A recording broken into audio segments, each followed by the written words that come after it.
కాబట్టి నేను చేతనైన విధంగా నేను చేస్తాను. సత్యం అంటావా, ఈ సత్యం నా జీవితంలో పూర్తవుతుందా? ఇదంతా కాదు. చరమ గడియలోనే ఆఖరి సత్యం దాని అందరికి కనబడుతుంది. అది నీ అనుగ్రహం చేత వచ్చి తీరాలి.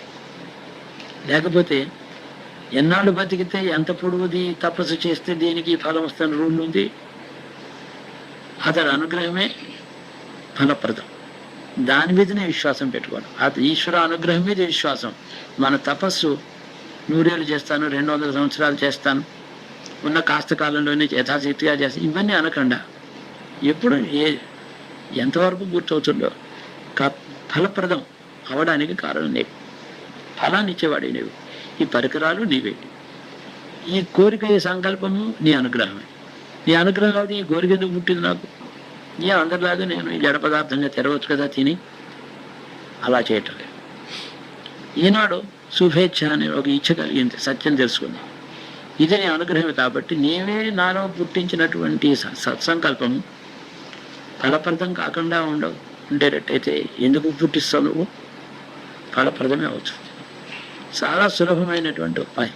నాకు జ్ఞానం కావాలి, అది ఎందుకని కావాలనే సంకల్పం ఎవడు పుట్టించాడు? అది సత్యం చేసేవాడు, అది నిజం చేసేవాడు కూడా అతడే. ఇంకా మిగిలినటువంటి ఇన్స్ట్రుమెంట్స్ ఏమీ లేవు. కాబట్టి నిరంతరం ఆ పంచాక్షరేత ఆయన ఎందు ఈశ్వరు తత్వం ఉంది. ఎంత మనకి విశ్వాసం ఉన్నదో అంత నిష్కర్షగా, అంత యథార్థంగా, అంత సత్యంగా అనుభూతం అవుతుంది. సత్యం పరమసత్యం అనుభూతం అవుతుంది.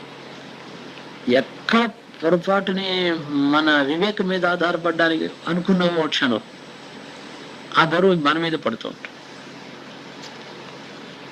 మన మీద బరువు లేకుండా అతని మీద పెట్టి మాత్రం ఎవడైతే చేస్తాడో దానిని తదధీన వృత్తిని భగవంతుని యందు విశ్వాసంతో జ్ఞానం సంపాదించమని చుట్టినటువంటి ఈ సిద్ధాంతం కడిలోనే కాదు, అంతకు పూర్వం ద్వాపరం కృతయుగంలో దగ్గర నుంచి కూడా ఈ సిద్ధాంతం ఉండనే ఉంది.